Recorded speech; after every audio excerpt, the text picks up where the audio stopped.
should actually get there like 1 week plus. Okay, so what I'm going to do today, guys, is a couple of things. Again, I'm going to kind of try and keep this fairly short, but I've got some crab here. This is what's called okay, what's that? It's curry puff. Leftover curry puff from yesterday's market. Okay, so this is crab which I had already pre-fried, okay? And the reason I pre-fried it is not because I didn't want to show you guys how I did it, but like frying, first of all, is boring. And second of all, I bought this yesterday.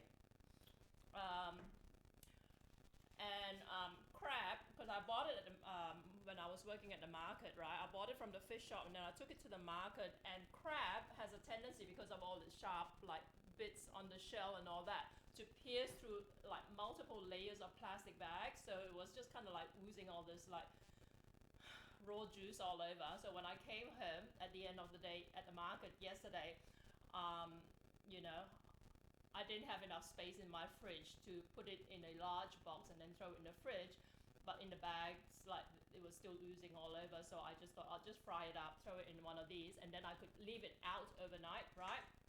So that's what I've done with this. Essentially, it's been basically kind of like drenched in.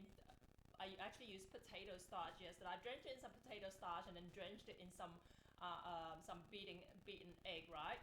And then I deep fried it for a couple of minutes, not long at all, okay? And this is what's called mud crab here in Australia. I don't know if it goes by other names elsewhere, but mud crab, usually you buy it still alive at Asian fish shops, okay? Because the Asians like their seafood super, super fresh, right? Hey, Airlines, how you doing? Softshell crab, I like it too, yeah. I mean, softshell crab is quite affordable. It's one way to kind of like get good crab, right?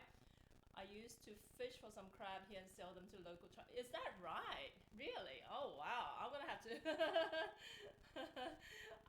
Yeah, I mean, I hear about people going like catching crab and all that, but they're up in the Hawkesbury, and I've never actually been up there. But there are people who travel like, you know, a couple of hours out of Sydney, and then it's like they get away for them, right? And then they'll be like, you know, catching crab and whatever, and then cooking it. It sounds like a really nice idea, but like, it's just me and Noah, so I don't know if we'll ever get around to doing something like that.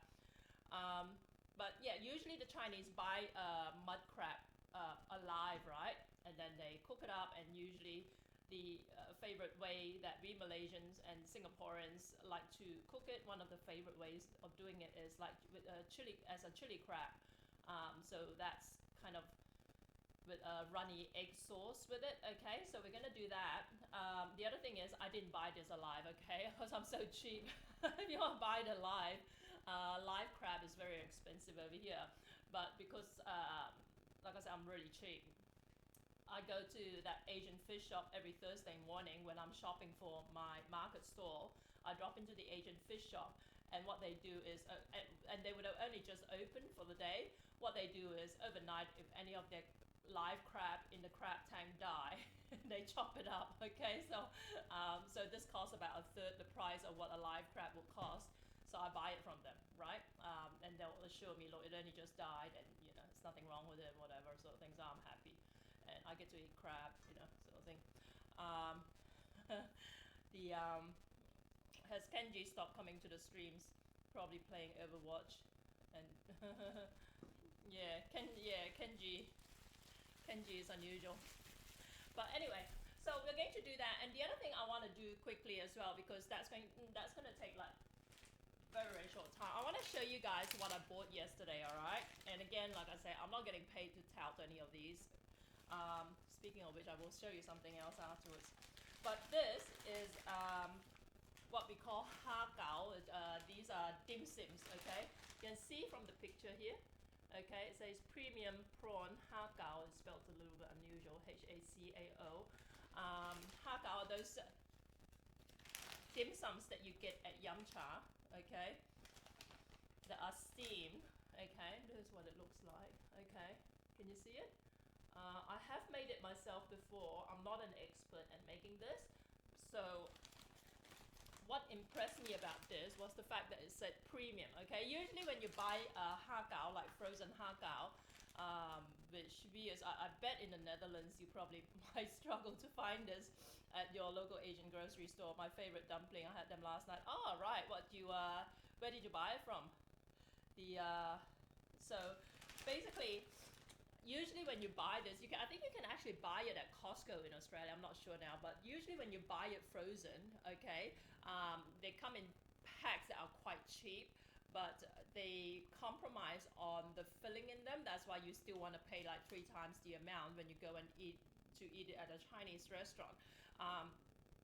But this one here, because it says it's premium, I decided to buy it. And this pack here came with like 25 of these dumplings. Okay, so it's a mega pack. I bought it and I steamed up half the pack for me and my staff to try out yesterday at the market store. And it's really nice, okay? So I figured I'm gonna steam some of this for dinner tonight so you guys can see what it looks like. And the other thing you gotta remember as well, right? These dumplings, like I said, they need to be steamed for about like maybe about 8 minutes or so. Hey Swill, how you doing? So they need to be steamed for about 8 minutes or so, and they are fabulous when they're freshly steamed because the skin feels like it's just like melt in your mouth and soft and delicate. But once it goes cold, and I noticed this yesterday because, like I said, we steamed it at the market store, and when we took it out of the steamer, it was beautiful, and then we let the rest of it sit, and then we kind of like helped ourselves to it during the day. And as it got colder progressively, the skin just got tougher and tougher. Okay, so if ever you buy this frozen dumplings, right, and you steam them, just remember, like, if you want to eat them, like, they have to be hot. I know I make fun of Westerners who are very big on, like, every time they buy something, like, is it hot, you know, is it still hot or whatever? Because in Malaysia, when we eat like rice dishes, we eat them at room temperature, right? We're happy to eat our curries and our rice at room temperature because it's such a tropical country, okay? So you see in Malaysia, those street side stores that sell rice with a bunch of different dishes. All the food is at room temperature. They're not like being kept warm in bain-maries and all that, all right? But I always, like I said, I always make fun of Westerners asking, oh, is it hot? And it's got to be within a, you know, whatever. But in this particular case, these dumplings, you do want them hot, all right? Because like I say, they just get tougher and tougher as they cool down. The other thing I want to mention is that I mentioned before as well, like the Chinese, right, of which I'm one, are very big on texture and on how food feels in our mouth, all right? So these kinds of things, technique-wise, the Chinese are better at it, okay? Because they know how to get the skin as thin as possible and then wrap the dumplings, right, as thin as possible so that, like, everything just kind of, like, just feels really silky, smooth, and just, you know, not leathery and tough, okay? The Vietnamese, this is actually from Vietnam. Reaper Games, thanks for following. Speaking of which, guys, Freeware Pirate was saying on Discord that the follow notification seems really loud. I don't know if I've changed the right setting, but if it's still loud, let me know. Johan, how New School allows porn sites, Twitch, YouTube, but blocks Facebook. But yeah, so let me just see if I'm missing any questions. Okay, yeah, yeah. So the Chinese, like I said, are very big on texture and all that. Okay, then when I came to Australia, when we're talking about dim sum, you know, when we had these Chinese yum cha restaurants opened by Vietnamese, the Chinese people who eat there will say, oh, well, it's not as nice as what we get in Hong Kong and in whatever, you know, because it feels like the wrappers and all that feel tougher, right, and thicker and less delicate. And this one is actually from Vietnam, all right? So you're going to find that to be the case. The skin is a little bit thicker than what you would find at your favorite Hong Kong-owned Chinese restaurant that sells dumplings and all that, okay? But I was speaking to the Vietnamese woman at my local fish shop yesterday, and she pointed out, we weren't even talking about these dumplings, we were talking about something else. You know, the wonton skins that I use for making wontons, all right?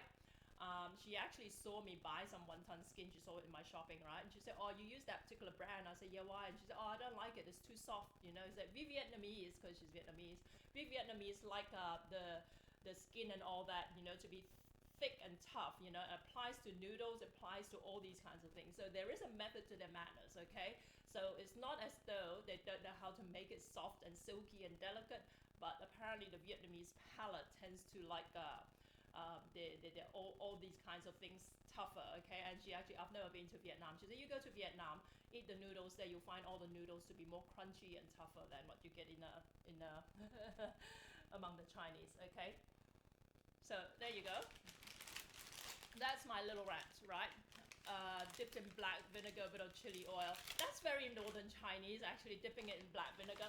So actually, now that you remind me, if you eat this in Sydney, right, at your local yum cha restaurant, when you go for yum cha, they give you like a chili dipping sauce, which is basically, it's almost like sriracha, okay, less hot, almost like sriracha, and I have a feeling that it probably has had other stuff added to it to bulk it up, okay? So it usually looks like a bright red color.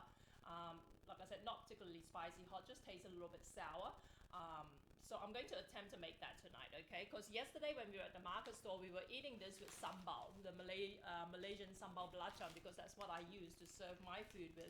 And it tastes great, but because I'm really Chinese and really, when I eat this, I want to remind myself that I like to pretend that I'm actually at a yum cha restaurant and eating it the way it should be eaten. So I'm going to attempt to make the chili sauce that usually goes with this, okay? I'm going in blind with this because I've never attempted to make the kind of chili sauce that you serve at your Chinese restaurant, okay? So let's get started on the chili crab. Like I said, this has been already fried up, okay? So it's cooked crab, and we are going to, okay, flip this back over. We're going to make the sauce for it, so let me get the knife, etc. So what's going to go into the sauce for this is going to be like a mixture of onion, garlic, and you know, I totally forgot because you guys saw me use up the rest of my fresh garlic on Wednesday. I forgot to buy some more fresh garlic, so dried garlic is going to have to do, and I've got to find my ginger. Just give me a second.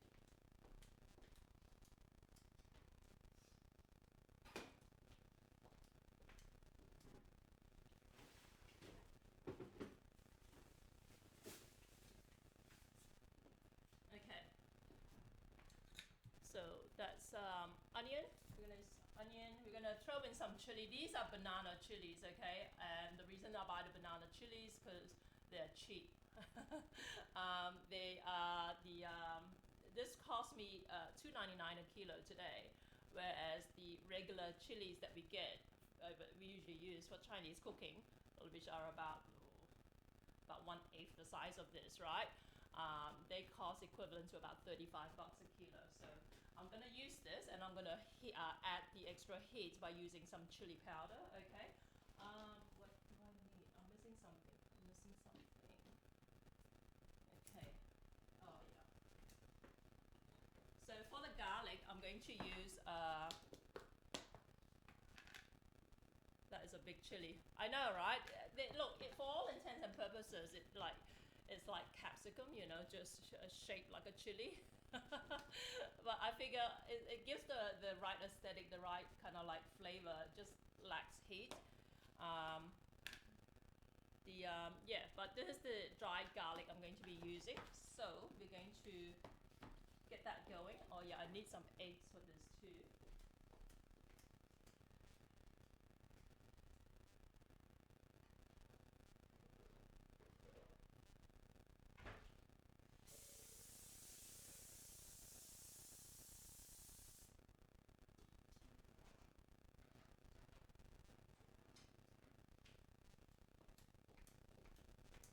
And in all honesty, I was going to those chilies just compared to the ones here. Yeah, look, thought banana chilies were yellow and very mild. There are actually a few different types. They've got green banana chilies. Sometimes they've got yellow banana chilies, but usually they'll have like the red ones on the menu. Nerf this, thanks for following. By the way, guys, let me know if the follow notification is too loud, alright? Because like I said, Freeware Pirate was saying that it was too loud. So I turned down the speaker in XSplit Broadcaster, and I don't know if that's what I need to use to change it. Different type grew chilies that big in my own garden. Huh, really? Yeah, that's pretty cool. I always admire people who can grow their own vegetables and herbs and all that. I've never successfully grown anything. You're very quiet. Am I? So can you hear me okay? I can hear you okay. Follow notification is way louder than your voice. Your voice is like 50% of notification sound. Is that right? Okay. I don't know why that would be the case. Let's see if there's. Let me go to the follow notification. But where is it? Settings. It's all very confusing. Where are we?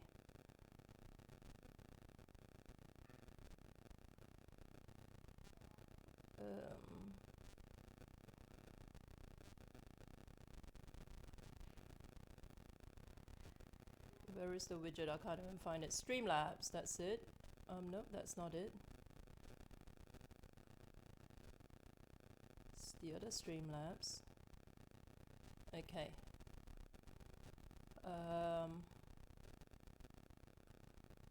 The no settings, no audio settings.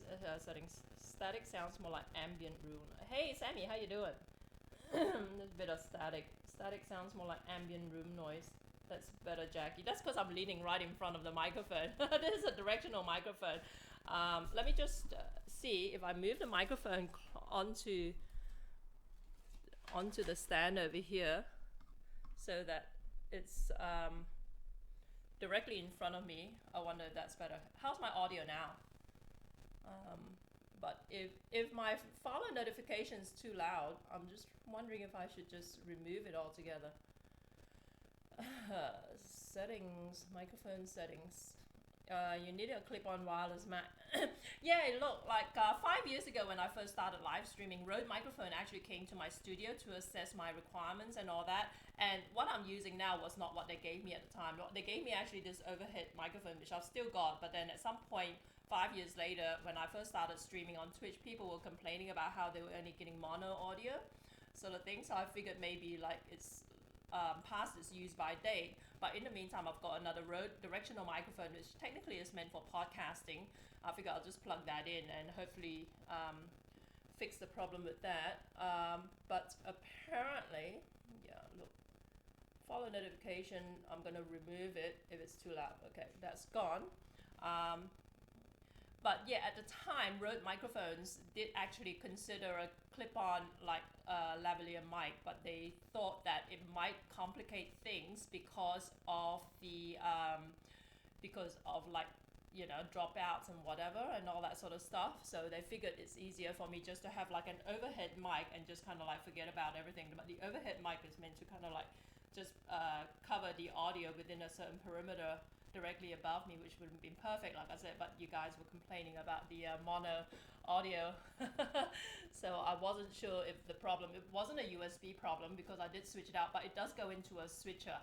So it could be the switcher that's playing up for all I know, but I haven't had time to mess around with it. Madonna mic. No, that's a bit hardcore. When they're wired properly and fully wireless, they're pretty good. Yeah, you know, in the last 5 years, maybe, you know, for all I know, maybe they technology's gone better with them. So, you know, they might be better now, but I just haven't considered it because of that. Sounds better now. I hear you, at least hear you a bit. Just now, could not hear it all. Is that right? I'll strike the pose. Look, Madonna is like she's like 60 years old now. Then I'm surprised you guys even know her. Yeah, what I did, Cookie, was just move the mic directly in front of me, sort of thing, because it is a directional mic, whereas before it was off to the side, right? I was hoping that, yeah, for whatever reason, I promise, I never changed the audio settings anymore, right, guys? So I don't know why one day you'll get static, next day you won't, and one day you'll hear me fine, and next day you don't. So sounds a lot better. Okay, good. I'll remember now. Basically, it's sitting on the laptop where I monitor the chat. Speaking of it, shout out to Lenovo Australia for the laptops I use for my live streaming and for watching the chats and all that. For the live streaming laptop, I'm using a Lenovo IdeaPad Y700, which is a gaming laptop. And also shout out to Rode Microphones for the wonderful microphones they've been supplying me with, right? In spite of the fact that I keep stuffing them around. And yeah, I want to bring something out and crank up the damn speakers. It's up to the max. Are you still having problems? Born 79. Okay. You're still way younger than me, but still. Could not hear at all from the Apple Mac. I could hear a little bit on the Dell. How strange. Born in 2000. Yeah, Sammy, you're a baby. You're younger than my daughter. Come on, you're not born in 2000. Seriously? But you got kids. 1999. Okay, Johanna, believe that of you. Them speakers all cranked to the max. Yeah, they are cranked to the max. So 1992. What, Sammy, you are? Okay, 1992 sounds more reasonable. Okay. What did I want? Oh yeah, I want to show you guys something.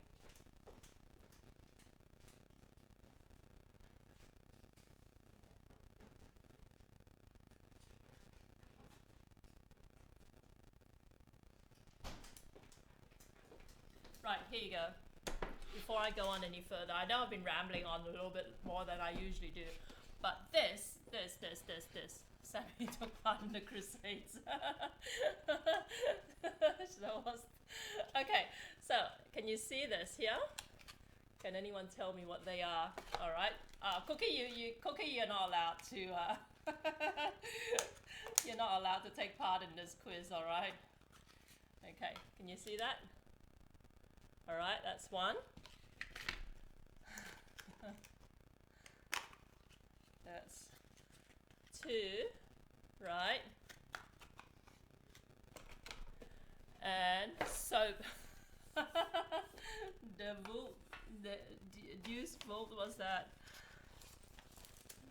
Okay, and these here, soap. Look at that, isn't that beautiful? Look at this, right? These are all, over here.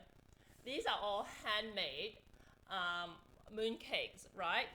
They are rice cakes, chocolate. No chocolate in them. These are all handmade mooncakes.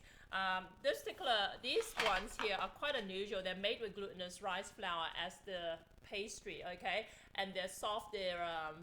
They need to be refrigerated, okay? And you see, if you can see closely, you can see actually a stamp on them, okay? And then these ones here that are actually baked or like I think they're fried, I'm not sure. Okay, maybe Cookie, is that the latest giveaway? No, I'm not giving away anything for a while.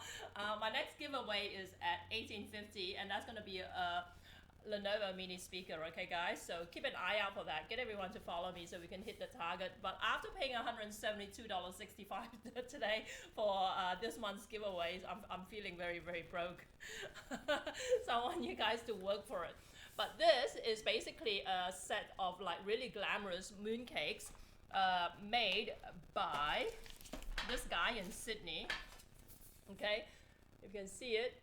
It says Jim's Malaysia, right? He's my friend, and he is a chef from Malaysia who has a chain of Malaysian takeaway outlets around Sydney. Okay, he's got about 5 outlets at last count. So that's Jim's Malaysia's mooncakes, all handmade, right? They're handmade by him and his team here in Sydney. If anyone's interested, Jim's Malaysia, if you look up his social media accounts, right, you will be able to order them for a very, very limited time, okay? So mooncake thing is basically the second biggest festival on the Chinese calendar, okay? The biggest is Chinese New Year, then the Mooncake Festival, okay? And there's supposed to be a story behind all these stamps, right? Okay, so supposedly one of the stories go, and that was the story I grew up with, okay? Why these mooncakes all have like these patterned stamps on them. And by the way, the filling varies, okay? Some will have lotus seed paste, some will have red bean paste, some might have taro, and some even have durian, okay? Nowadays, durian paste is a bit of a new thing. How much that blue box is selling for? I believe 36 bucks. All right, so this is a very deluxe thing. Like I said, all handmade. 6 different types and 36 bucks for this, and it's only available till the end of September. All right, guys, you have to order it directly from Uncle Jim. Like I said, look up Jim's Malaysia on social media. You'll find he's got Instagram and Facebook accounts, and I'm about to drop it. The stamp on those things, right? Back in the day, supposedly this thing got launched because there was some oppressive whatever, what do you call them, rulers in China, or foreign conquerors in China, and the Chinese were planning a rebellion, and the only way they could communicate with each other was to basically bake these cakes, which turned out to be mooncakes, and they would have these stamps with looks like Chinese calligraphy, and what they are actually are secret coded messages apparently. So that's the history behind a Chinese mooncake, right? I'm not an expert in Chinese lore and whatever, even though I'm Chinese, okay? But that was the story I grew up knowing. So Cookie and Remy would be able to verify them. Somebody send me mooncakes. Yeah, Sammy. That's a good point, actually. That would actually make a good giveaway, right? Emperor. Yeah, Chinese emperor. That's right. It's probably the Mongolians or something. They always blame everything on the Mongol, Mongol invaders or whatever, right? Okay, let's get back on to the chili crab, right? Okay, so we're going to have onion, right? And you're not going to believe it. I bought 2 bags of onion today because I go through so much onion, but I was basically I didn't have my. No, yeah, I bought 2 bags of onion. I didn't have a shopping trolley, so I had to jig how I carried everything. So I was holding all these different types of shopping bags. So I put everything down on a bench at a shopping mall, opened up my bag and started stuffing them in. I came home, I realized I was missing 1 bag of onion. So after all that effort, I must have left a bag of onion on a bench in the shopping mall. It's quite frustrating. Okay, so that's my onion, and I realize I've got my camera off skewer. I'm gonna add some chili to this, okay? So this is, like I said, chili crab.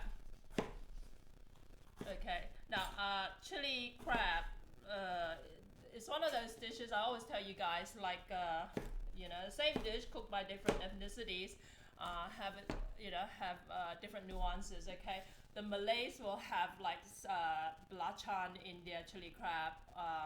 Basically, it will be more, I guess, the flavor will be stronger. The Chinese, like in Singapore, so Singapore is dominated by Chinese people. The Chinese will have more of a lighter, gingery flavor to their chili crab, right? So that these are the points of difference. I'm better doing the Malay style one, but I will do it more Chinese-y today. Okay, just let me cut out. This is a very past its use by date ginger. Let me have a look. Jackie and don't send mooncakes. The post office will use some dirty knife. Oh, really? Is that right? Oh, gross. You're talking about Malaysian post office. Might be the same knife that you have in a meth packet.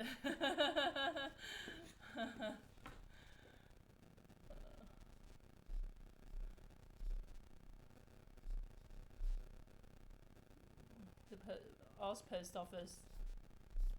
Huh, really? I did not know that. Yeah, I actually look, but you can import mooncakes. So all the imported mooncakes have 8 yolks in them, so I don't know what the problem is. So usually the Chinese style chili crab will have sliced ginger in it, okay? That's how my mom makes her chili crab. I'm actually going to blend the ginger in with everything else. And I want garlic. Like I said, I've only got dried garlic left, okay? So let's do this. Yes, good dude. It's illegal. They'll probably cut it too. Not allowed to take fruits, so quarantine is quite strict. Huh. interesting. Nerf this follow. Thanks for following. I've turned off the follow notification. I can only see the scrolly thing, right? So if I didn't acknowledge you, it's not because I'm being rude. It's because people were complaining that the follow notification is too loud.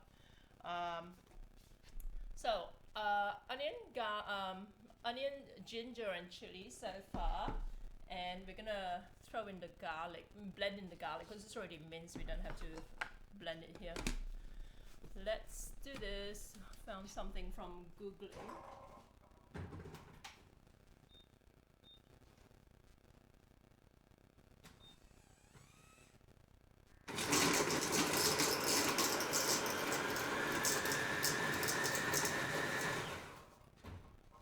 Okay, 5 seconds. Autumn moon news. That's very specific of them. Okay, so this is 5 seconds in my optimum thermocook, which is like a thermomix, right? But in other words, it can operate as a bunch of different things, and including as a food processor / blender. Okay, so basically that's what we call the sambal, right? Well, Malay we call it a sambal. Because chili crab, like I said, can be a Chinese dish. You know, they wouldn't call it a sambal, but you know what I mean. Okay, see you. You might like the dish: Korean chicken wings with rice syrup chili glaze. Korean chicken wings, rice. Oh, wow, that sounds interesting. Is it? Is it sweet or?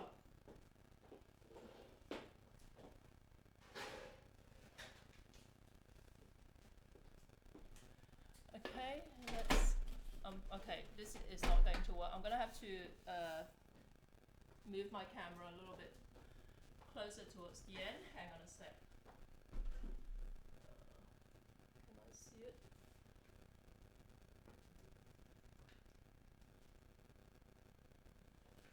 Oh, damn it.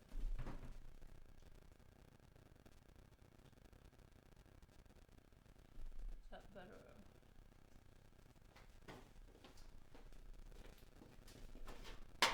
Okay, that's hopefully a little bit better. Does it even need this now that this is out of the way? Okay, it doesn't need that anymore. That was just to cover that scorch patch on my table, so let's get rid of that. And I want a sweet glaze. Okay, does it taste similar to like yakitori or like something like that?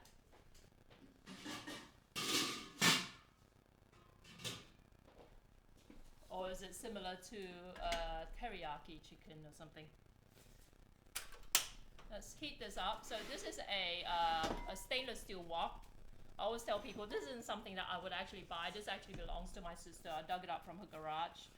So I'm using it because I think aesthetically it's easier for you guys to see what's going on when you've got like a light colored thing that I'm cooking on. But I generally, in all honesty, prefer something like those non-stick stoneware stuff. Okay, but that's just me. I'm gonna get some oil.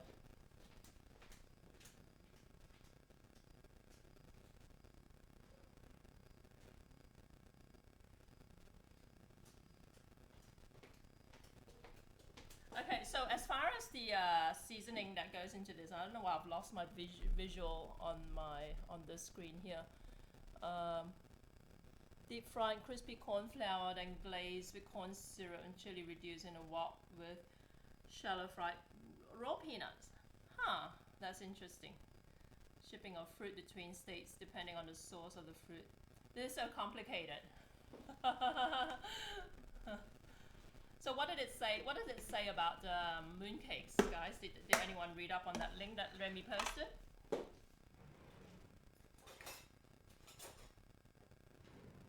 Okay, so I'm just heating this up, and this has a lot of moisture in it, okay, because of the onion, and the banana chilies are very moisture rich as well. So I'm gonna dry fry it first before I add the oil, because I don't want it to spit all over.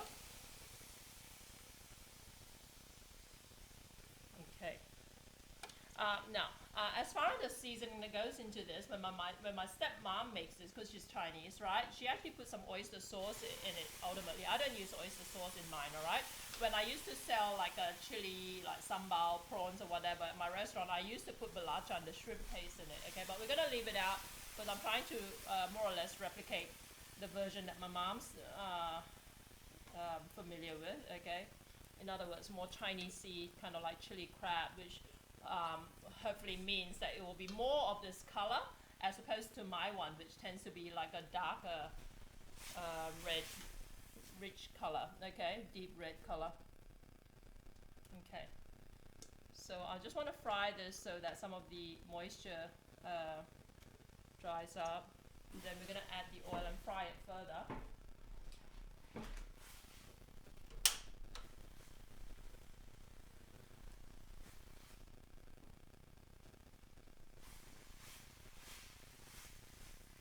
Okay, it's not sounding too bad now.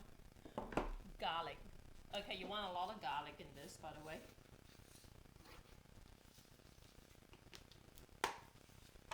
And I don't know why my video is not working. I hope that you guys can still see me, but my video at my end is not working at the moment. Okay, garlic.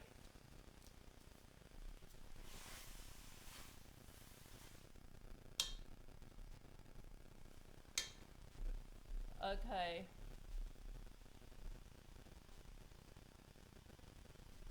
September is live. That's cool. Who changed that? That's cool, actually.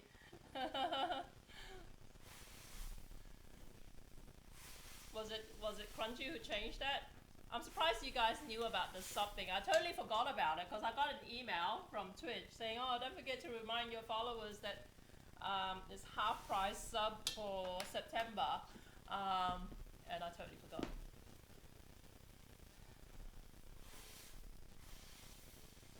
Okay, so I've thrown in the garlic. So far, onion, garlic, chili, and ginger. Okay, so let's add the oil now.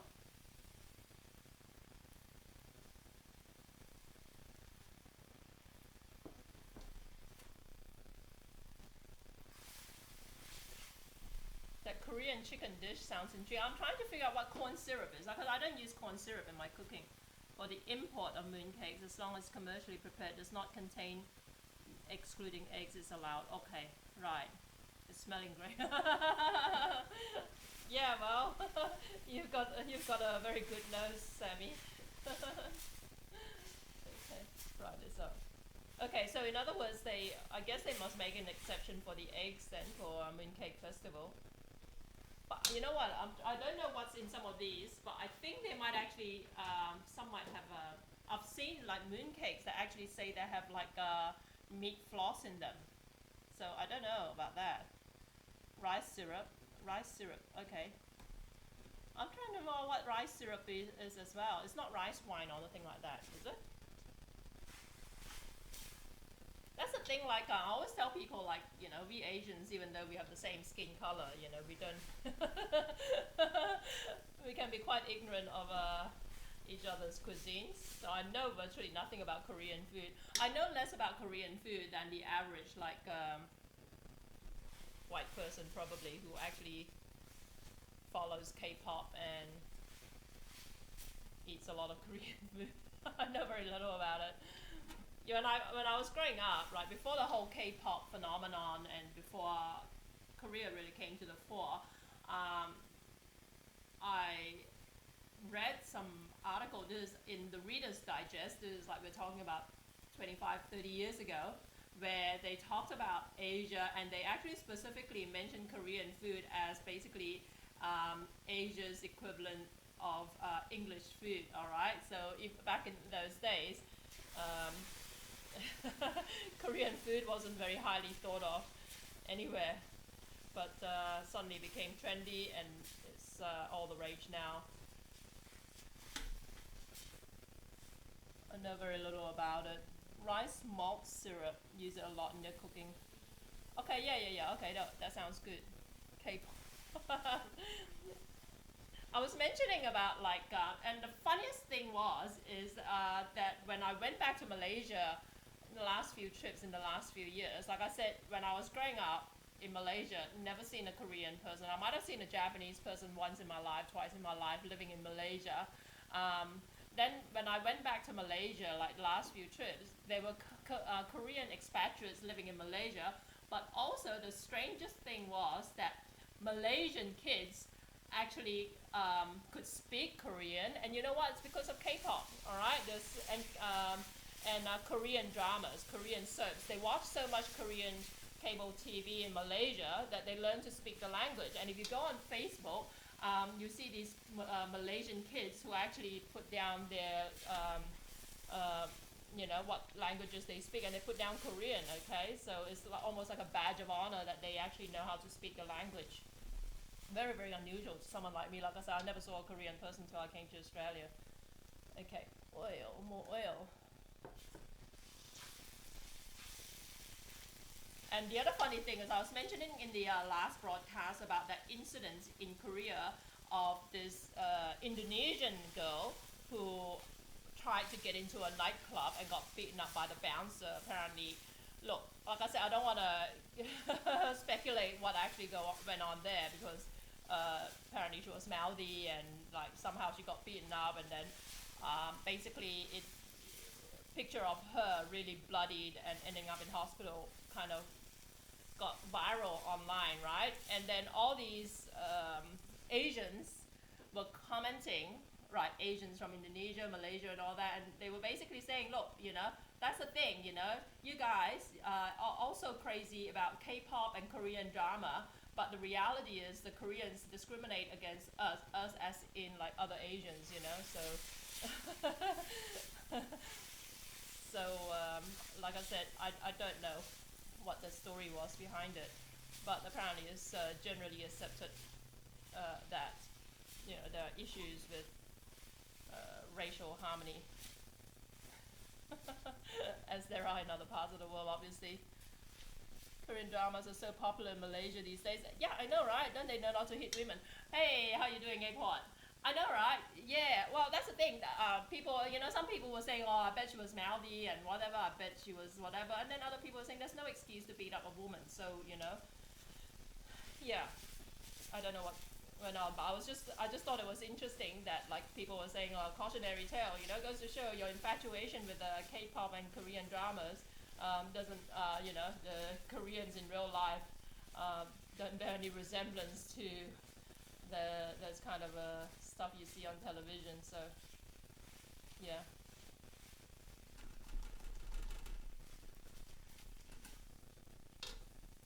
But yeah, even the adults nowadays, when in my day, like they used to watch in Malaysia, we used to watch the Chinese anyway, not the Malays. In my day, the Chinese used to watch a lot of Hong Kong soap dramas, right? We used to watch them on VHS tapes. Okay, you could hire them like by the series, and you hire like a whole set of like 10, 12 VHS tapes, right? Or 20 VHS tapes. And that was our obsession.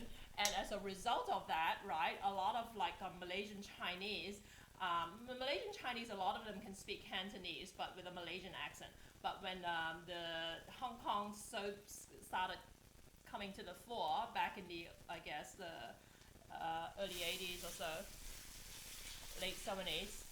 This is back in the day when Chow Yun-fat, right? You guys know Chow Yun-fat, the movie star. He started out in Hong Kong soaps, okay? And he was a big heartthrob back in the day when he was a young guy, right?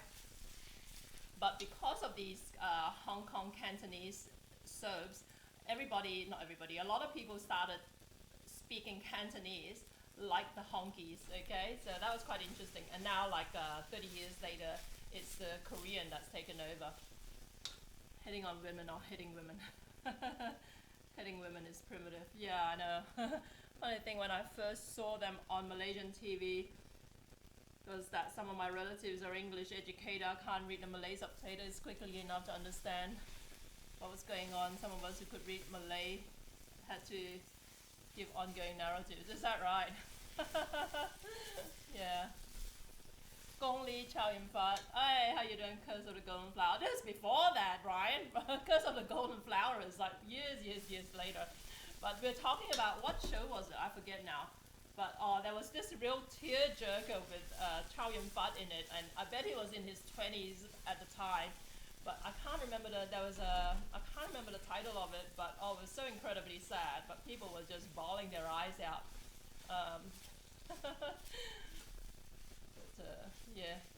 Anyway, so turn this up a little bit. I've seen it many times. I guess the flip side is a lot of women try to hit men, are surprised when men hit back. Oh, that's true. Exactly, yeah.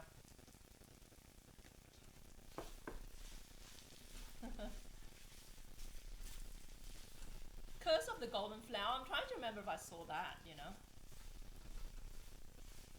But I used to be a huge Chow Yun Fat fan, so I've seen. Has anyone seen Hard Boiled? That's one of my favorite movies. Okay, but like I said, before Chow Yun Fat started making movies, he was on TV. So if anyone can actually retrieve that, I would go and sit through all these. One day when I'm in a nursing home, I'm gonna go watch all these old Chinese serials again.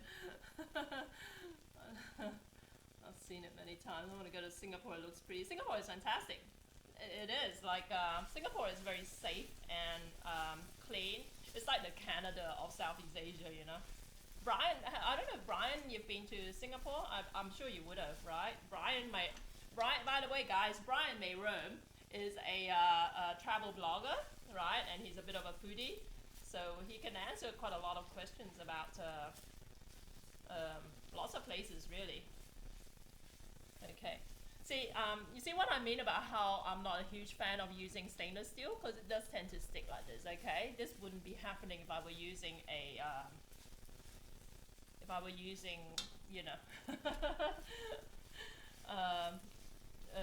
like one of those stoneware non-stick thingos I mentioned earlier. Okay, so usually if you were doing this Malay style, you want to fry this like till the onion is really brown. Okay, the Chinese style, like I said, they like it lighter colored. Okay. Samuel, people want gender neutral. Gender neutral, I know, right? You gotta take the good with the bad. Lao Tatwa, yeah, showing our age. I know, Lao Tatwa. Oh, the guy who killed himself, what's his name? Leslie Chung. He was a heartthrob. Singapore is the Las Vegas of Asia. Oh, come on, no, it's not. Las Vegas has like sleazy connotations. Singapore is so clean cut.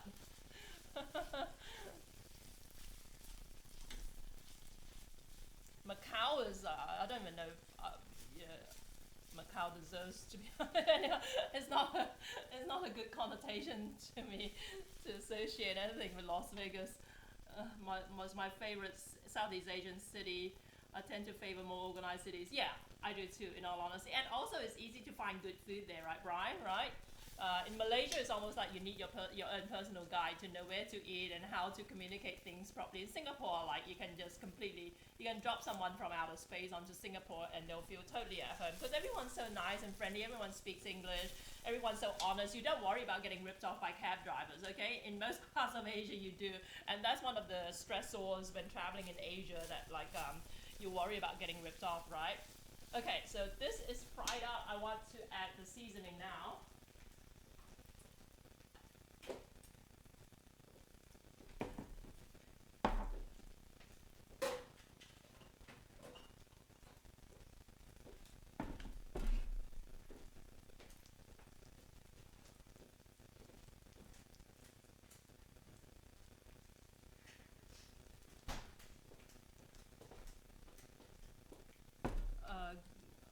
I ate at the hawker stalls, yeah. Macau's the Las Vegas. Yeah, I was gonna say Macau, yeah. My room had no durian. You see that everywhere, like no durian anywhere in hotels, right? So I'm gonna put some oyster sauce just because that's what my stepmom does, alright? But that's not something I would usually put in my own version. And what I do usually put actually is tamarind to give it that sourness, but you can use lemon juice, and I think the Chinese version might lean towards using lemon juice. Okay, you know it, my chicken powder, alright? Let's throw in some chicken powder. Stir it around. This is getting blacker and blacker. I'm gonna add some water to it now, okay? Partly to stop it scorching some more, but also because I need to add water to it anyway. Now I want this quite sweet. I'm gonna put some sugar in it. What's a durian? A durian is the king of fruits. It's fantastic. It smells like rotting flesh. That's why they don't allow you to take it anywhere. Sugar, okay. Keep in mind I've got fairly strong taste buds, alright? I always say the Thai is like their food quite sweet, right? compared to the Malaysians, but I probably lean not Thai sweet, but I do like my food sweeter than the average Chinese person who tends to like stuff very subtle. Okay, I've never lived. I live near the beach. I would say most Asian hotels don't.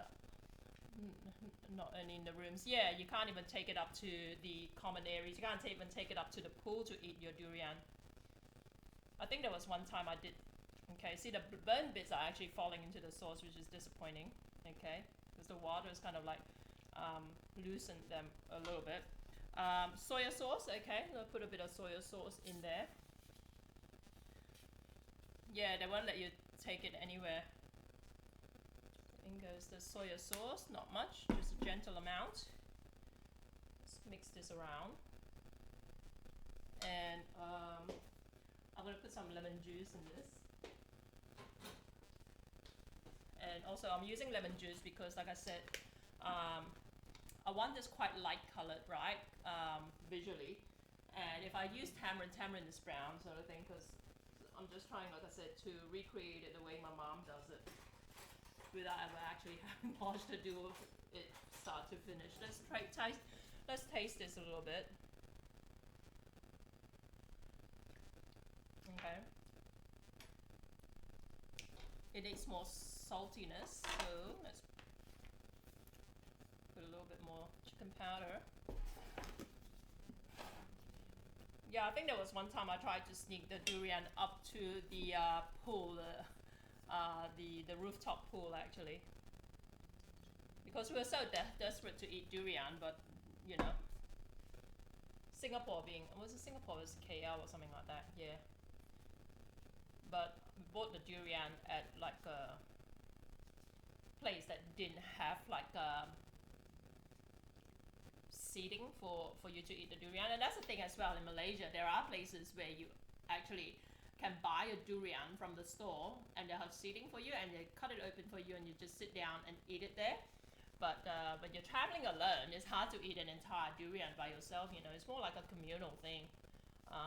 And in fact, there are actually different varieties of durian, and you can actually pay for a durian buffet where you get, like, you know, have all you can eat of a variety of different types of durian. Okay, so durian is a thing in Asia. And the Chinese from China have of late decided they like durian as well. So they have, because of their demand, all the durians are getting exported to China, and they're selling for like 150 bucks each, right? So Malaysians are now having to pay through the nose for durian. There's a durian shortage in Malaysia now, thanks to the Chinese from China. Okay. I have it in my you know what? I just remember I do have durian in my refrigerator, but Thai variety, which is the cheapest variety. I have to go. Sorry, chicken wings ready to go. See you. Okay, yeah, cool. Yeah, airlines. I'd love to see the recipe. I want to see if I can actually recreate it without having to stock up on a whole pantry full of Korean ingredients. Yeah, Brian, you've just reminded me. I do, in fact. I'm gonna throw this in. Okay, this is cold, but it's cooked. But let's throw it in. Okay, and look, with crab, I generally, like I said, I didn't really have much of a choice because these were already like dead crab and they were selling it at a discount to me. But crab, you see that, I don't know if you can see that pink bit there, the orange bit there is the roe, right? And you get the roe with the female crab. So usually if they have a lot of crab they're trying to get rid of, I would ask for the female crab, okay? The male crab doesn't have the roe in it, doesn't have the orange bit in it. Okay, to me the roe is like the best bit of the crab. And usually, unfortunately, all Chinese people think the same as well. So you'll find if you buy crab that they separate them by male and female crab, right? And the male crab will cost less than the female crab, substantially less. Okay. So if you're not fussed about the roe, then buy the male crab. But if you like the roe, get the female crab. And you can tell the difference if you're looking at it visually. The pattern on the crab, right? If you flip it around, the female crab, like say you see the crab here, there's a kind of like a lip here. Okay, the female crab's lip is like heart shaped. The male crab's lip is like just pointy and like a narrow triangle. Yeah, typically all good stuff gets exported to rich and the average 10 times. So yeah, I know, right? All our good seafood. I know, damn Chinese. I know, right? It's so patently unfair.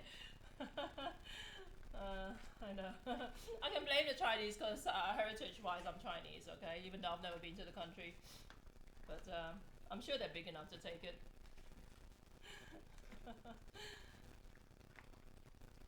But back in Malaysia, because like I said, Malaysia is like 35% Chinese, right?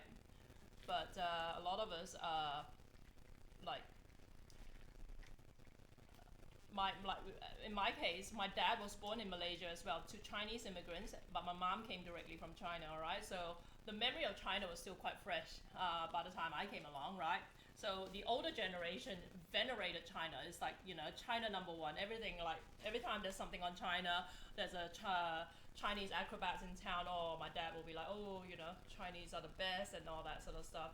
Whereas the younger generation, right, people like me will be like, oh God, you know, we kind of almost like instinctively like rebel against that attitude and think, oh, you know, the Chinese are rude and they're whatever, you know what I mean? So we didn't have that thing about China until China became known for being filthy rich, right? And that's when I guess the younger generation started revering the Chinese a bit more. Because money talks.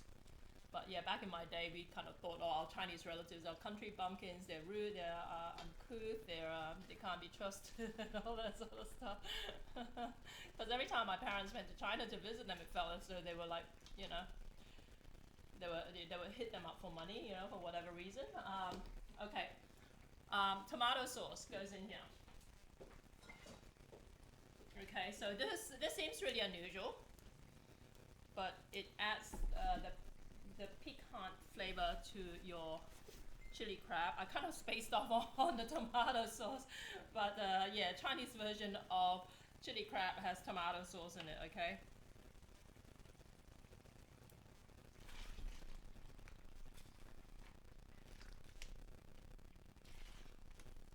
Just mix this through.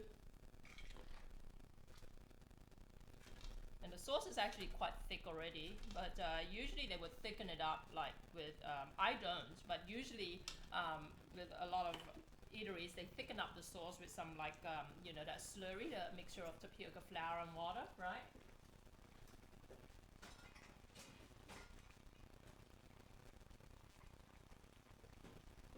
This is thick because I have a lot of onion in it, okay? So if you use less onion, you would need to thicken it up a little bit. Oh, CEO Airlines, you said you're going. The female crab is more expensive because crab fishing regulations often ban the harvest of... Ah, is that right? Oh, okay. I thought it was because all the Asians go for the female crab. That makes sense now. But yeah, the Asians always ask for the female crab.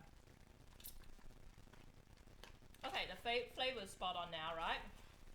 And I was gonna add extra heat to it because I can't taste any chili in this at all.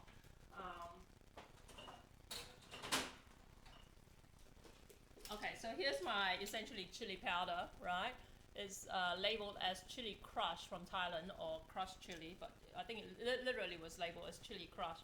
I'm just gonna sprinkle some of this because Thai chili is extremely hot, okay? So anything, if you buy anything chili, you buy chili, like chili paste or any like chili powder or whatever, or even like dried chilies, and it says it's from Thailand, you can expect it to be a lot spicier than something, the equivalent from Malaysia, okay?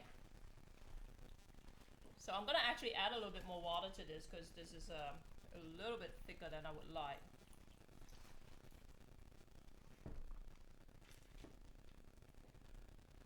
Hard to leave, was waiting for you to accept my proposal. Oh, you guys. Okay, so you can see this. Still still quite thick. What I'm gonna do now, like I said, usually, you know, you can thicken it up with like some slurry. I'm going to actually take out the crab, and then I'm gonna do something with the sauce.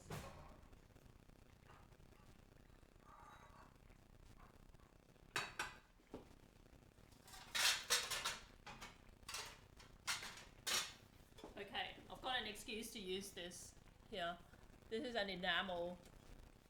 I think it's meant to be like for casseroles or something like that. I bought it at Aldi, and it always sounds like I'm like sponsored by Aldi. I wish, but I buy a lot of things from Aldi because there's one near me, and they always have stuff that make me think, oh, I think I could use that.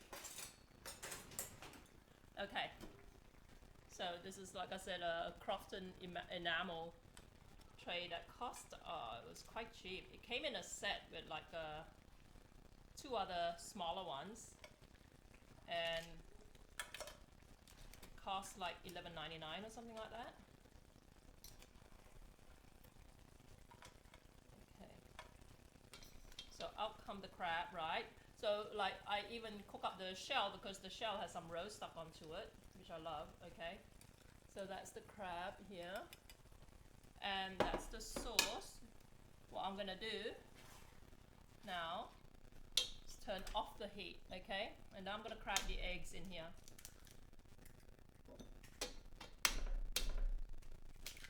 Oops, there goes the eggshell. Wasn't meant to happen. Okay, right, I'm gonna stir it in, okay? You wanna create this creamy, runny egg sauce. And see it? Stir it in one direction so you get these nice strands of egg. Right? I'm gonna spoon it over my crab.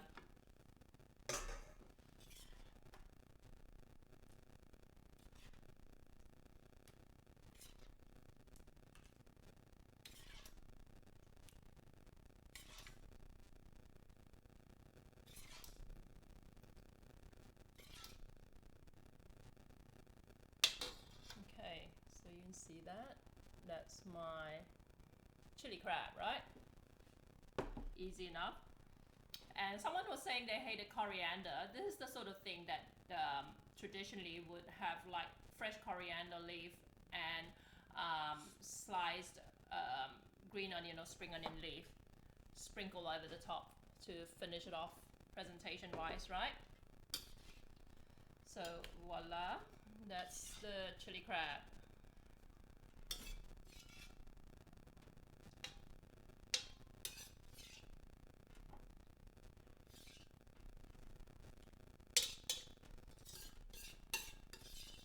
Has anyone seen any good movies lately? Oh yeah, I got invited to the I don't know if it's Australian or just Sydney Lebanese Film Festival tomorrow night. Right, it's their closing ceremony, so I got invited to that, and I'm half inclined to live stream from there, but again, data limitation could be a problem. Crab is nice. Do prefer crayfish. Crayfish, like, to me, it seems like it's hard work to get the shell off and all that. I don't know if you find that. But I love old shellfish, you know. But I love in America when they have the crayfish boil in America. I love that. You don't get that in Australia, which is such a shame. I guess like crayfish, like a lot of shellfish, is very expensive in Australia. Watch more documentaries, seen good ones. Oh yeah, have large Lebanese population. Yeah, it does.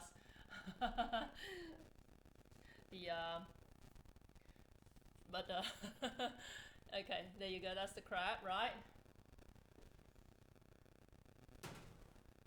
But I'm surprised they have they even had a film festival. Like I said, I got invited to it, so I'm gonna go. So what I'm gonna do now is actually have a go at making the chili sauce, like I said, for these dumplings. Okay, so these are the dumplings. I'm gonna start heating them up. I didn't make them this time, but one of these days I'm gonna have a go at making this live on air, right? So I've got my steamer here. It's got water in it. I'm just gonna turn it on. So the back here, that's my tabletop steamer, but I won't. Should I bring it over? Maybe I will. I just don't know if that's gonna impact on my power usage around here or cause static because it's too close to my microphone or whatever. So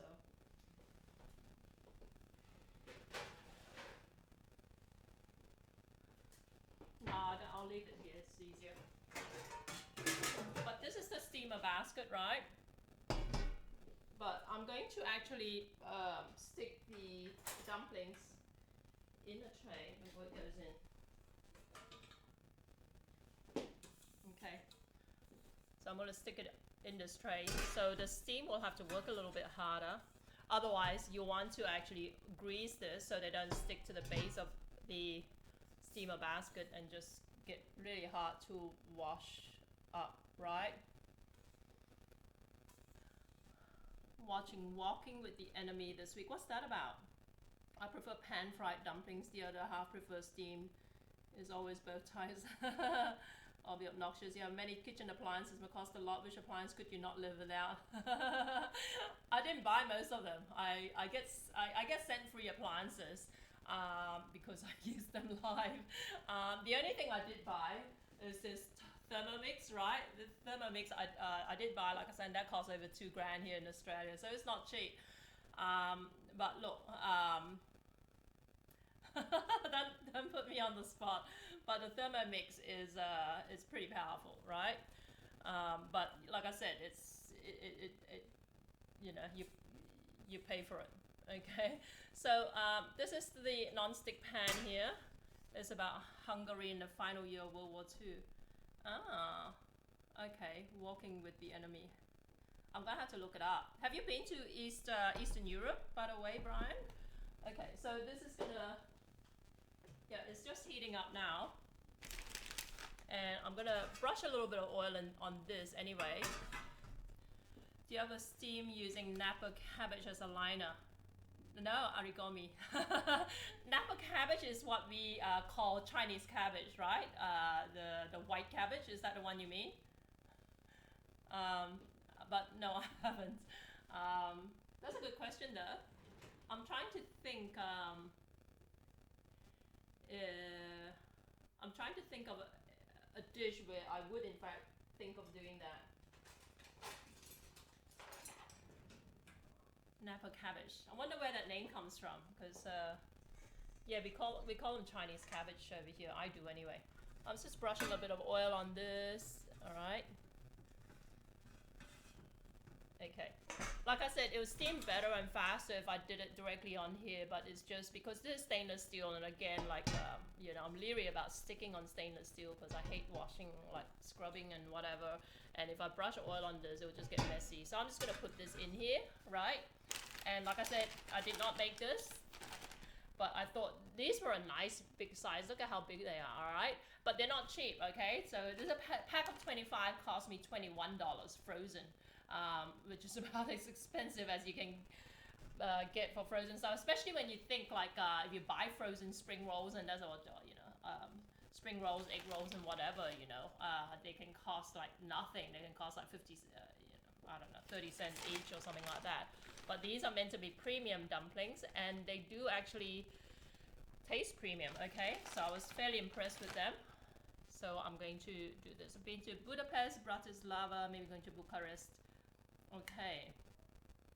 The Budapest is Hungary. Bratislava, where's that? I'm so bad. Bucharest is Romania, right? Okay. Oh wow, that's interesting. You haven't been to Czechoslovakia? All the rage when I was living in England, everyone was going, oh, Czechoslovakia is the best place in Europe and all that. Never got to go. Okay, let's throw this in. You would want to wait till this like comes up to heat, but no, so I'll put this aside. Could you make the dumplings cheaper yourself? It's a convenience thing.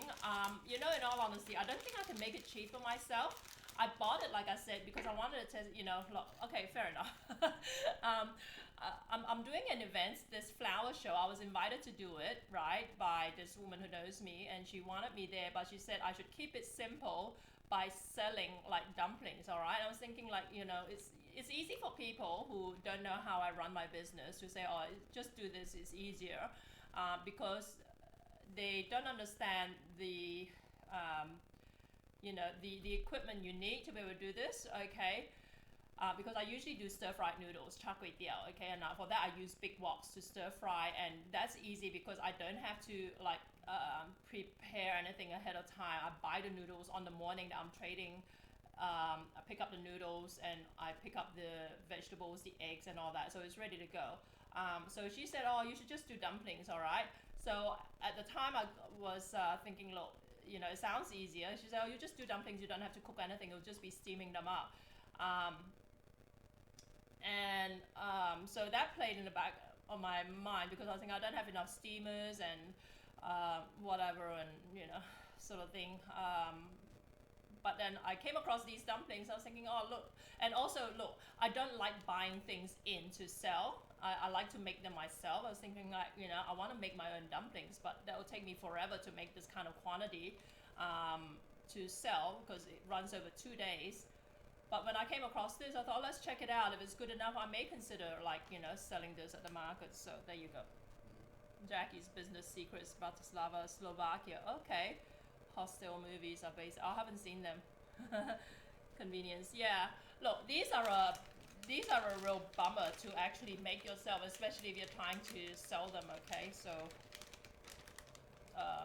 I know because I used to hand make like my own like buns and dumplings and that sort of stuff. I used to make like those steamed buns, but with chicken instead of pork because I don't eat pork, right?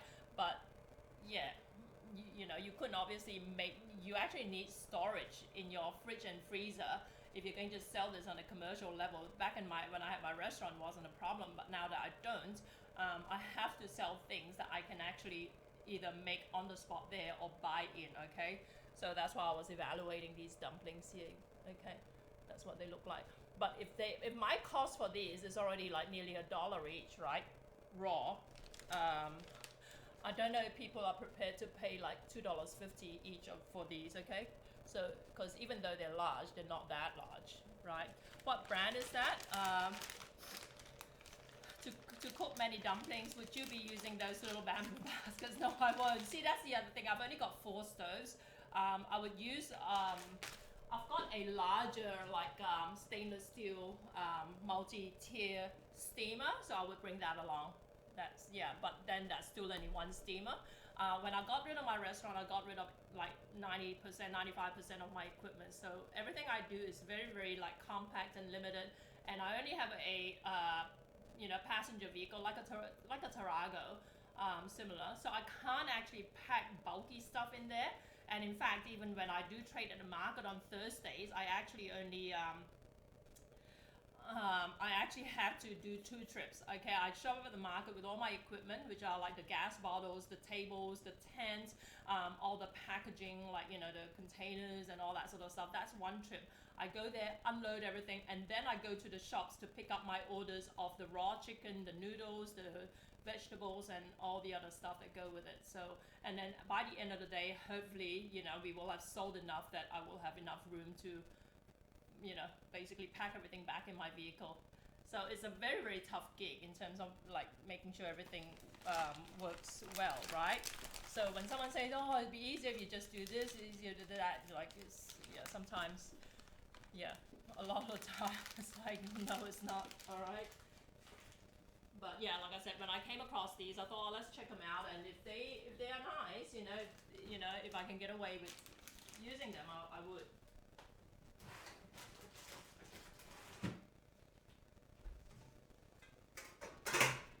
So there are things that I know how to make. Like another thing is roti canai. I know how to flip roti canai. You asked me about the brand cookie. Let me dig it out again. I know how to flip roti canai, but when I sell it commercially, I'm the only person out of my staff who actually knows how to do it. So I buy it in. Okay, I find something that's good enough quality. That I'm not going to be embarrassed about it, and use the roti, the commercially prepared roti, but I make my own curry sauce and my own lentil dip and all that to go with it, right? So that's the kind of compromise you have to make when you're running a business. The brand is called Grand Continental Cookie, and there's a website, but I went to visit and it didn't exist. So it's called grandcontinentalfood.com.au. There's a Facebook page where the latest update was over 2 years ago. There's a phone number there. I meant to call them up and see how I can get a better price for them from them. But I haven't called them up yet. Typically, people will want to pay in whole numbers. I markup $3. Yeah, I know. That's the thing. Like when I did a tiny little like a catering for small business course very, very early on after I finished uni. And the markup traditionally is meant to be 3.25 or 3.5. So yeah. So in theory, you know, I should be charging $3 something. Thanks for hosting, Dibs. Yeah. So yeah, I kind of thought that maybe I could sell like a plate of 4 for like $8 or something like that, you know. So who knows? Who knows? And the problem with these as well, like I said, because they're brought in and I don't have like freezer space and whatever. Like if I have leftovers, then I'm kind of stuck with them, you know. They're not.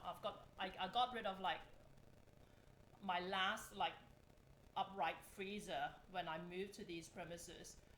So I've got nothing really. I've got one upright fridge and a little chest freezer, and that's about it. Okay, so that's steaming. Let's check the time. 7:24. So I want to steam this, like I said, for about 8 minutes or so. Okay, so in the meantime, we're gonna make some chili sauce to go with it. I'm kind of like winging it, all right?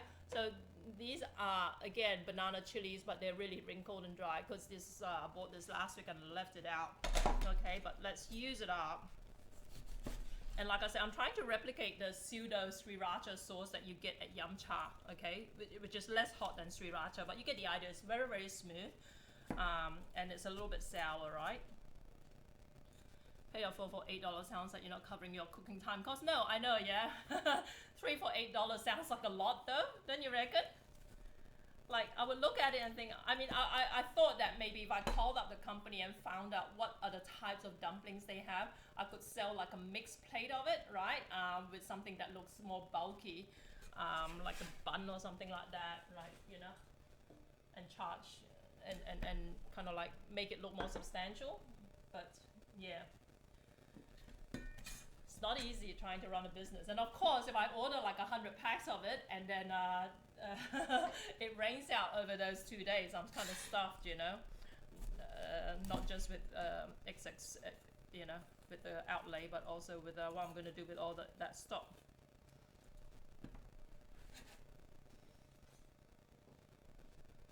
You got those little plastic plates. 3 would basically cover the. That's true, right? You're very good at this, obnoxious. Where'd you learn all this? Price of being your own boss, logistics and storage. Yeah. People don't think about all this when they get started out. Some, yeah, obnoxious. Where'd you get all this? Some may consider 3 as not worth much or lower quality. Yeah. I guess it's all about like presentation nowadays. Okay, so let's see how we go with the chili. Okay, I'm gonna use my Thermomix for this because the Thermomix of all my kitchen machines can get things the finest texture. Okay, so if I had some garlic, I would actually be inclined to add some garlic to this. I'm trying to think, should I throw in?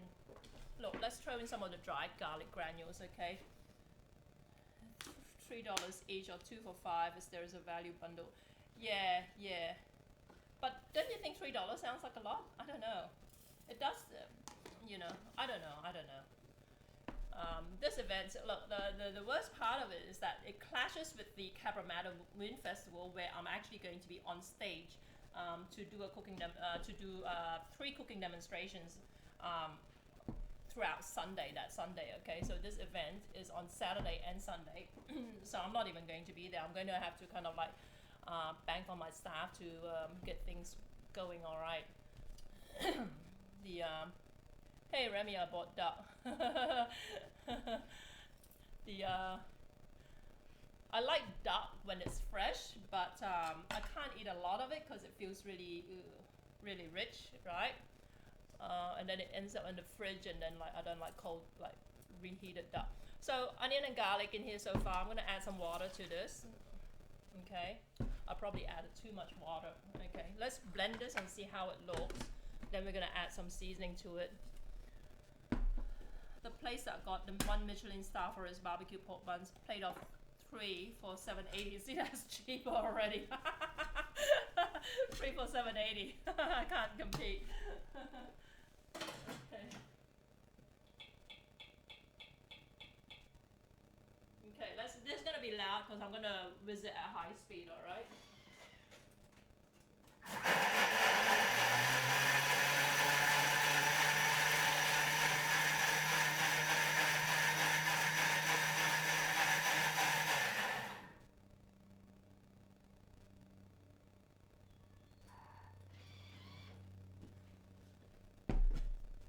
Chicken powder is guideline in terms of pricing.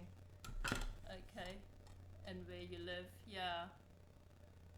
Yeah, Melbourne is cheaper. Okay, so this is a little bit too runny already. I'm gonna add a little bit of sugar in this, okay? And some salt, okay? No chicken powder in this, okay?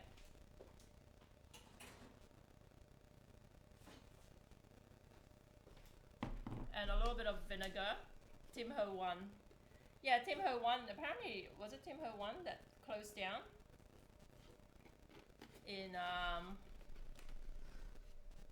oh, my auntie came to visit. Yeah, look, roast duck is great when you've got a big family. When it's just you and like your baby, everything feels like a lot, right? Even the rendang I made the other day, Tim Tams. Oh, so she's from Australia. So a little bit of vinegar. Okay, we're gonna zip this again.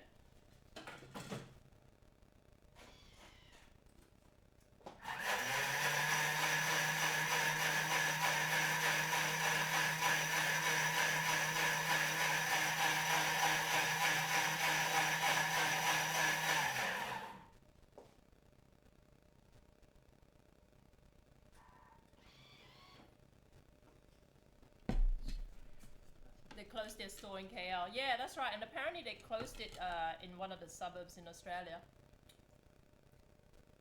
Okay. It needs a little bit more salt, a little bit more vinegar. It's getting a little bit too watery because as I was pouring the water and I was thinking, why am I doing this? Because the chilies already have a lot of liquid in them.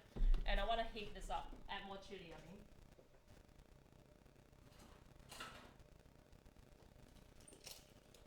Okay, so again, the chili powder in here. You mentioned you're going to sell them in the market in Brisbane, Vegas. We have the Saturday market. It's just basically food stalls. The mean price is $10 a plate. So somewhere between $2.50 and $3.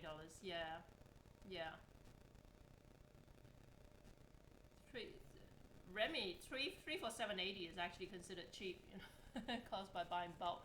Yeah, that's right. I meant to give him a call, like, and see if I can get a better price, which I'm sure I can, right? But yeah.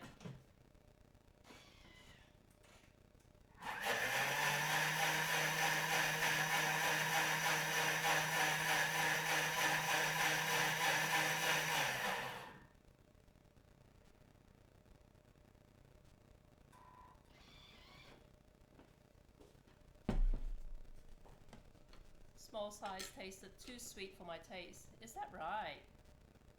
I've never eaten Tim Ho Wan. I've never eaten their food because I don't eat pork, and a lot of Chinese dumplings do have pork in them. All right. These ones don't say anything about pork. Okay. Usually, like if you have even like prawn har gow, they sometimes contain pork in them, right? Even if it's just pork fat, but this one says nothing about pork, so I felt quite safe buying them. But the other thing is, like, there are market stalls at farmers markets where they just sell dim sums, right? And I've tried them, and the quality was always like not the best. The ones that I've tried anyway. That's why I didn't want to be associated with someone who was just trying to make a quick buck, right? So I wanted something real good quality. Okay, so see this? Color's nice. The texture is getting there. If I wanted it finer, I could strain it out, but I think it's okay. It's a little bit too runny, sadly, but flavor-wise, it's fine. Okay. Problem buying bulks, forecasting how many. Yeah, that's the thing. Hoping for cooler weather, more likely to sell hot food, no rain. How many people are selling Asian-inspired foods? That's the thing. I kind of have the market cornered as far as Asian food on the day. So it's a fairly like invite-only event. So I'm one of like about 5 food stalls, and Don Berg is the patron of this event. So they're expecting big numbers to it. So hopefully it will be a good like weekend for us.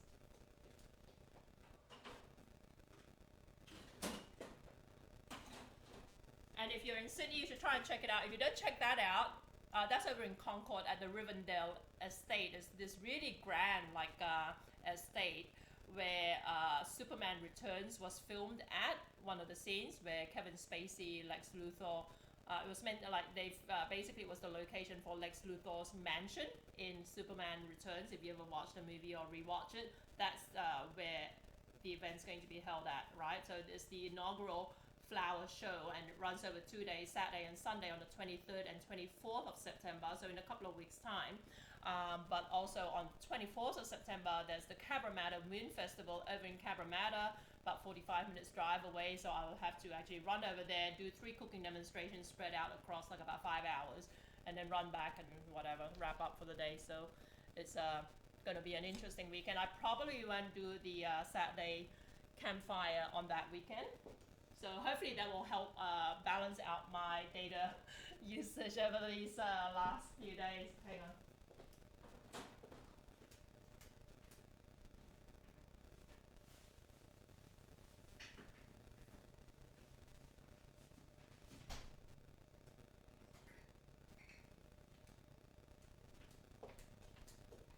Okay, let's check the dumplings.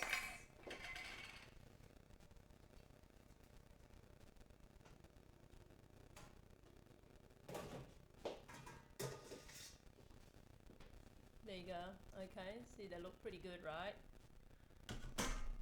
Just pour this chili sauce in here. Like I say, if you want it finer, I guess you could strain it. I'm happy with it as is. Okay, like I said, it's a little bit runnier than I would have liked. I made the mistake of adding too much water or adding any water to it. Don Berg's popular with the older age. What does fitness food use, Jackie? Her sound is usually good when she's broadcasting. I don't know. You know what? Oh yeah, it totally reminded me, guys. I'm actually going to be streaming with fitness food this coming Monday, right? And it's going to start at 10 a.m. over here. Okay, so it's fitness food. Trisha Rufus is coming over here and joining me, and she's going to be streaming concurrently with me. Okay, be interesting to see if there's going to be any audio issues. Then Don Berg is popular with the older age group, gardeners, more than younger. I think about disposable income. I think. Straight away I think about disposable income. They want a bargain. Yeah, I know, right? Yeah. It'll be interesting. You know what? The other thing is about this flower show is that they're actually charging an entrance fee, right? So if you do show up at the flower show, it's $20 to get in, right? So whether it means that you get people who are willing to spend, or whether it means that you'll have a reduced attendance because most people don't want to pay $20 and then have to pay for food. I don't know, we'll soon find out. The other thing is that as well, they're going to have a high tea option for people coming as well. So people who do have a lot of disposable income will want like a fancy high tea instead of like eating street food. So it is, yeah, I know, $20. Yeah, I guess they're targeting a specific type of people, you know. I don't know. But yeah, I mean, you don't know till you go, right? So it'll be interesting to see what it's going to be like. But yeah, at least with my cooking demos at Cabramatta, I'll be getting paid for it, so that balances things out, I suppose. So, well, there you go, guys. Let me just dish this up.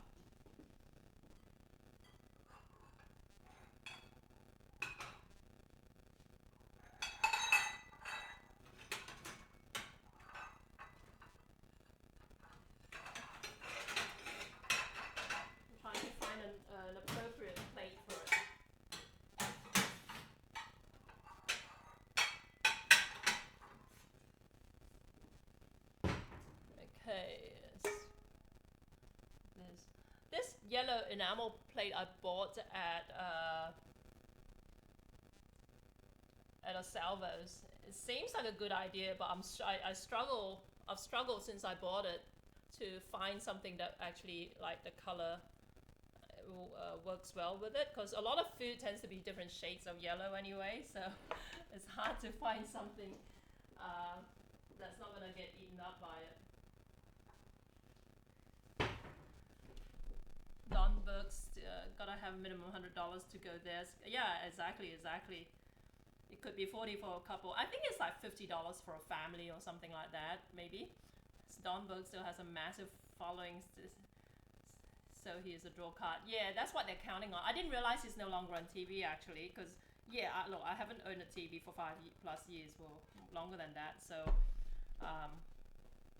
so I didn't know that he no longer was on Burke's Backyard. But the show itself is still on, is it? I don't know.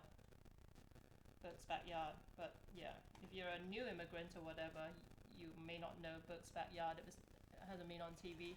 But yeah, he's the biggest name in gardening in Australia, really. Okay, so these are the dumplings, right? With the chili, that's a wild chili. But it's not, it used to be the compere of Burke's Backyard. Yeah, I remember him from that, yeah. So much psychology.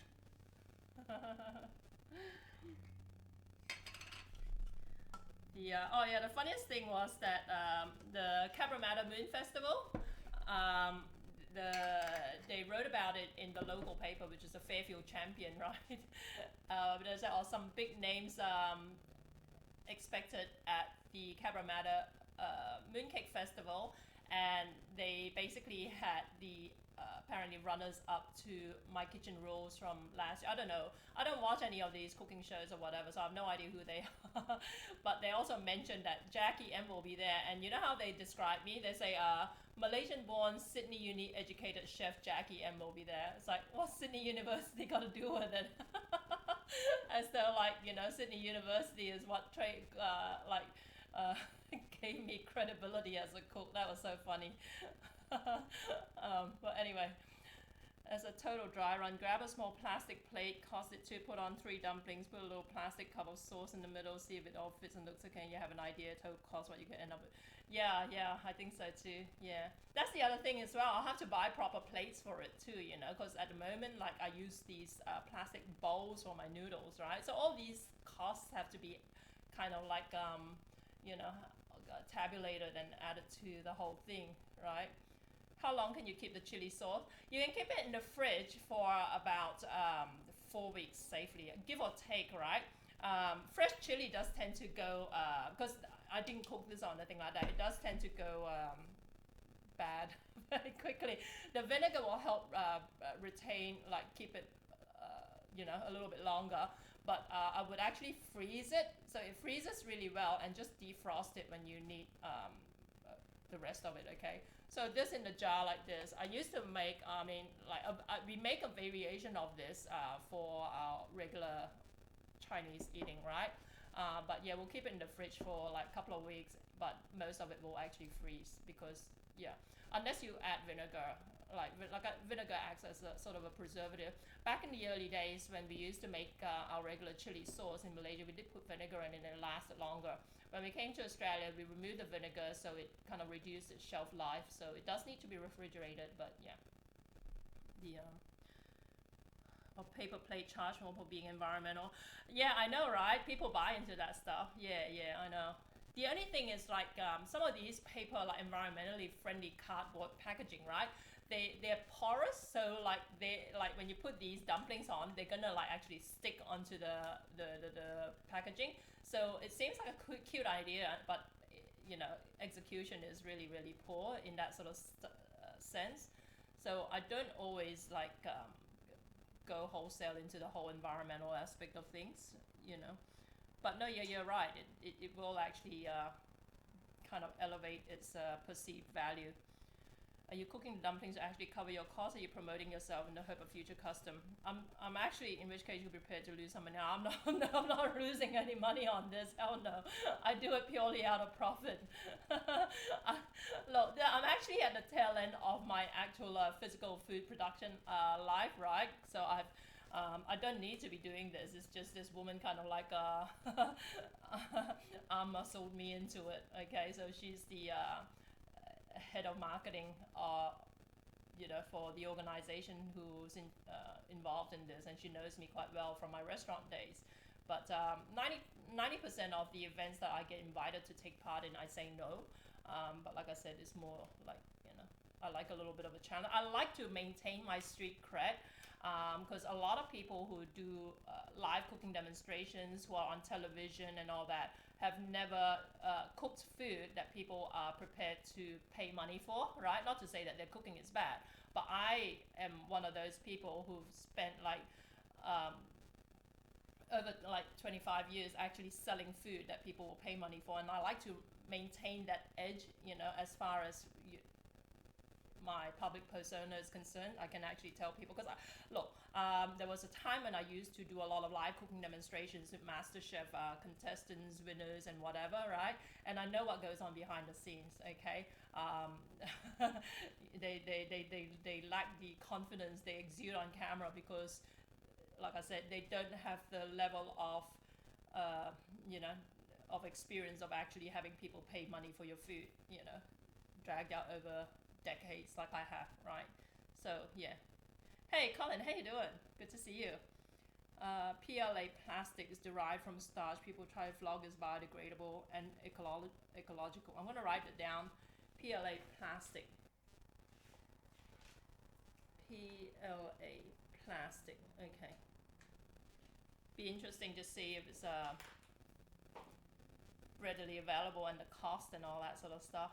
I remember when I used to do the Hyde Park night noodle markets here in Sydney, which is on every October. I quit 2 years ago when they changed the rules to prevent me bringing my Down syndrome kid along, sort of thing, right? Because they bring out the whole occupational health and safety aspect of it, but which we're not going to get into that. But for many years prior, every year, the Hyde Park Night Noodle Market is one of the biggest events on the Sydney calendar, runs across 2 to 3 weeks, and I used to be there every year, and I used to have lines that 45 minutes long, people waiting to buy my food, right? But they liked to be at the forefront of this whole environmental packaging thing. So over the years, they would basically try to implement new rules that made you use only sustainable packaging from certain suppliers and that sort of stuff, and then you will end up paying like 3 times what you usually paid for your regular packaging. And then the next year they'll change the rule because they found out whatever was flagged as environmentally sustainable the previous year turns out to be actually more damaging to the environment. And then, so it was like back and forth to the point where they actually at one point reverted to what we had always used, which are like those your regular takeaway plastic container, which apparently even at that cheap price point is actually more environmentally friendly than some of the stuff they were making us pay out throughout noses for in previous years. So it's quite ironic. Colin, you're sick. Hey, that's no good. I know, like a lot of people have been falling sick all over this MasterChef and can know virtually nothing about commercial food production. They get a false sense of popularity when thousands of public go to that and pay $10 for 2 donuts just to get on TV. Yeah, I know. Yeah, that's right. Reality is very different. Yeah, totally.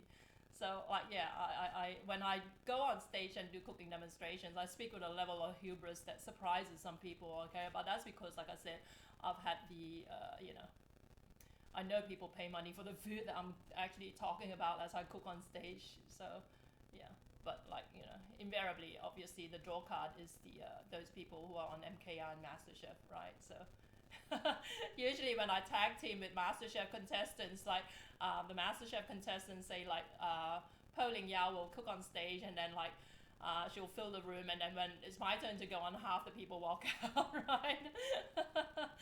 But like I said, I speak with a level of I guess confidence, that you don't get from someone who's just basically reading lines from something that was prepared by their research team or by their PR agency. Okay, so, and I like to maintain that. There's a plastic-like material made from banana plants. Oh, really? Banana plants. Having to wait to eat dinner. I know there's duck waiting for me. Look, Remy, you eat 2 duck legs and then you say, "Oh, I feel so sick." You know, that's what I always do. I'll eat like 2 duck legs and think, "Oh God, I'm done with duck. It's so rich and it's so greasy and it's so whatever." But that's just me. But yeah, okay, guys. I think that's it. Let's show the chili crab again, right?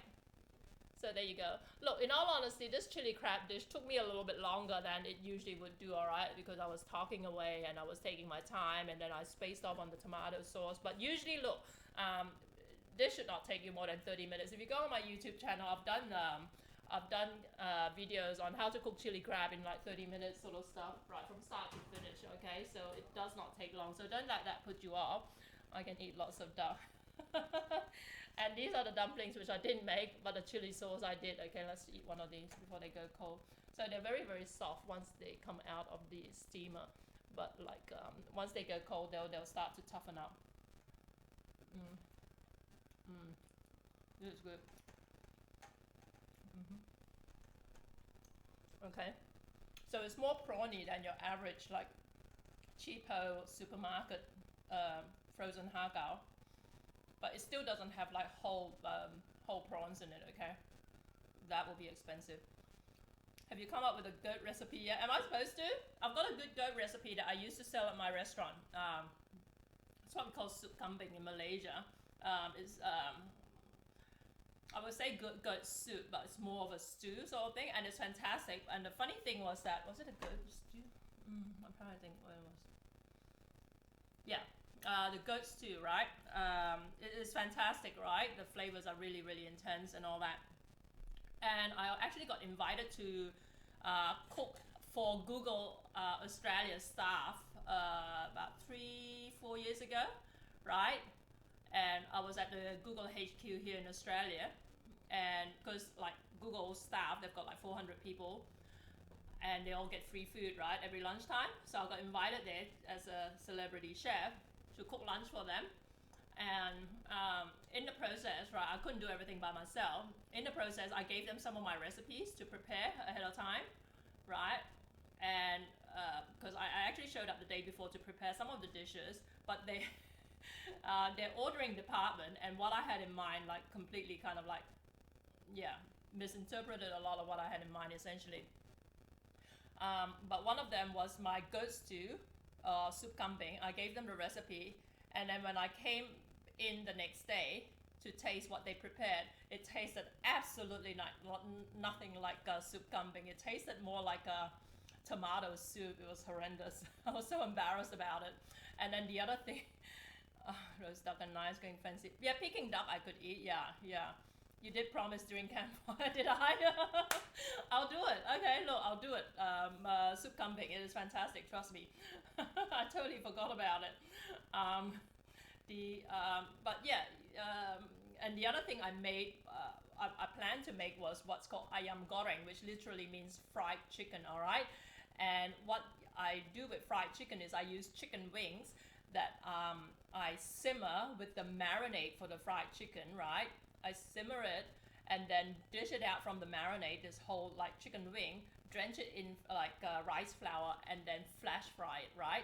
And the ordering department decided they don't want to handle any like chicken on the bone. So no chicken wings. Instead of giving me chicken wings, they gave me cubed chicken fillets, right? And I prepared the marinade for them. I said, okay, all you have to do is like just like simmer the chicken cubes in there for like 5 minutes because they're diced into like 1-inch cubes, right? And then like I said, we're gonna flash fry it the next day. And then they ended up simmering it and taking their eye off it, so that the next day when I showed up, instead of like nice chicken pieces soaked with all the marinade, what we had was shredded chicken in this stew that was the marinade. It was disgusting. And what they ended up doing was they served it as is. So it was basically like a soupy shredded chicken thing. And the funniest thing was they still had the label, because I told them this was ayam goreng. They had like printed out all these like food display things, right, to labels to say what each dish was. And so they had this stewy like shredded chicken dish with ayam goreng, fried chicken, over the top of it. I was so incredibly embarrassed, especially when, you know, I saw that some of the staff were actually Asians who would know what ayam goreng actually meant. Well done, Google. It's all totally a miscommunication, you know. So I told them, like, look, in future, if you want me to cook there, I will prepare everything, you know, don't you guys, because I had like an entire team over there, right? But usually because they went through this phase where they would have like celebrity chefs go in and cook, but they never actually did any physical cooking. They would just hand over the recipes to their team. But of course, when they were doing like Western stuff, like, you know, Western mindsets are the same. But it's just the strangest thing, like with my soup kambing goat stew, right?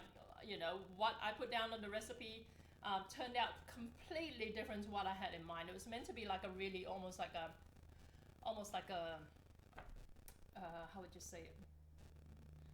Yeah, it should be like a really fragrant, spicy kind of broth, right?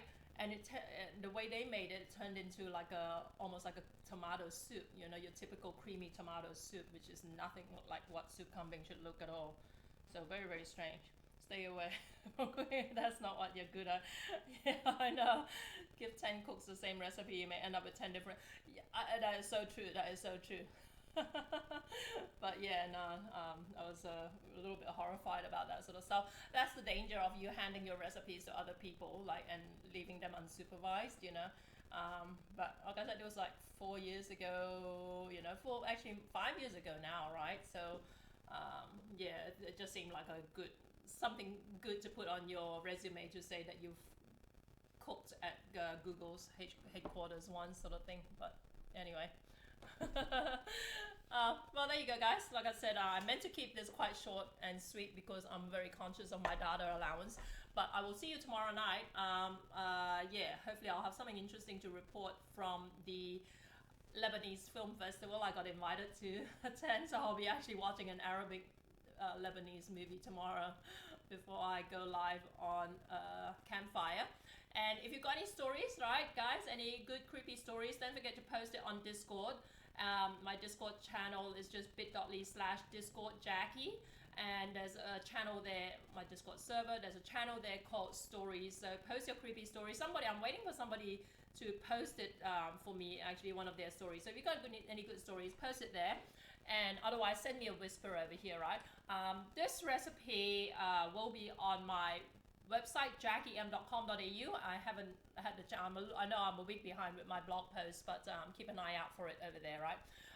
Thank you so much, guys. Good to see you guys again, and I look forward to catching up with you at Campfire Stories tomorrow night, 10 p.m. Sydney time, right? Ciao.